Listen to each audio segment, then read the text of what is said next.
here with reaction, is a member of the House Armed Services Committee, Florida Congressman Mike Waltz. Congressman, thank you so much for being here with me tonight.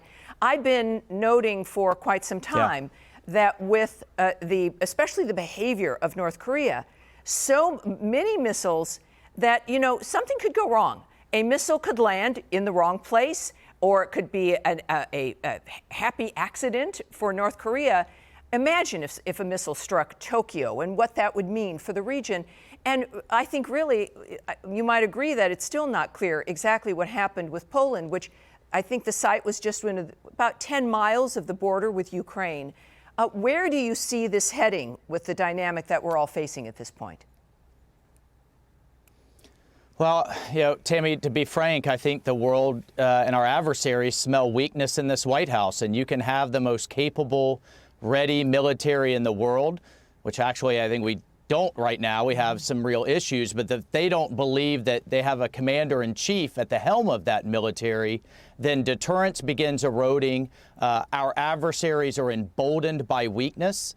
They're deterred by strength. And let's look at President Biden on the world stage meeting with Chairman Xi just this past week. I don't understand why the meeting happened in the first place, Tammy. Reagan and Gorbachev didn't come together to just kind of chit-chat and keep lines of communications open. They came together for major deliverables, major agreements, whether they were arms control or otherwise, between the two superpowers.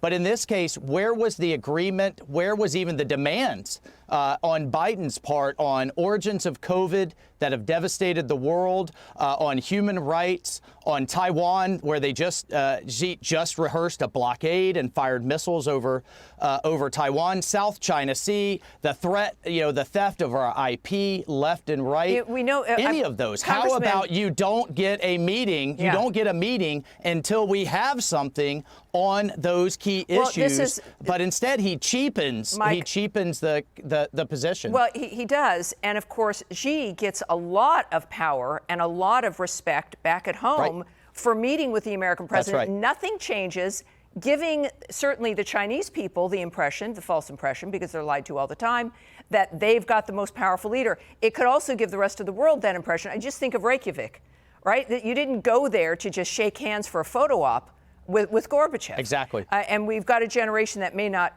realize that. But would you agree that this started with Afghanistan?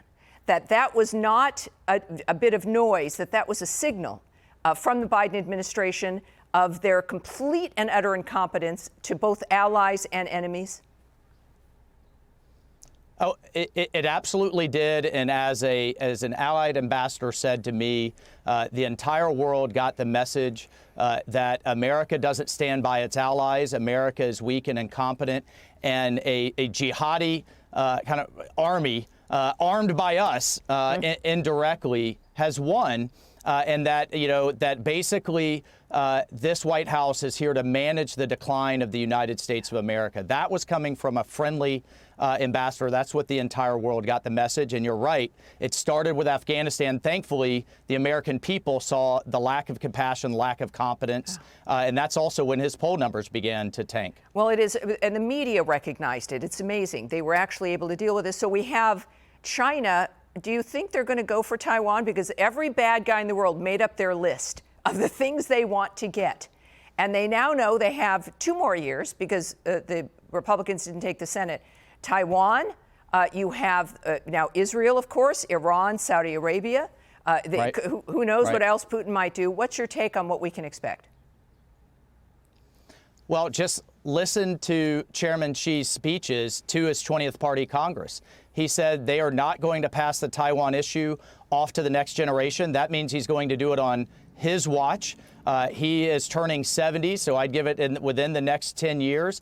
He's told his military to be ready by 2027.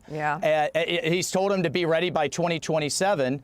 That's right around the corner. That means, 2024, the next president could be a major, historic wartime president, and God Right. help us if it's Joe Biden. Well, indeed. So that's something we all need to keep an eye on, obviously. Congressman, thank you so much tonight. Hi, everyone. I'm Brian Kilmeade. I want you to do me a favor. I want you to click to subscribe to the Fox News YouTube page. This is the only way that I know for sure that you're not going to miss any great commentary, any great news bites, any great interviews coming your way on Fox. You can get it all here on YouTube. So subscribe right now.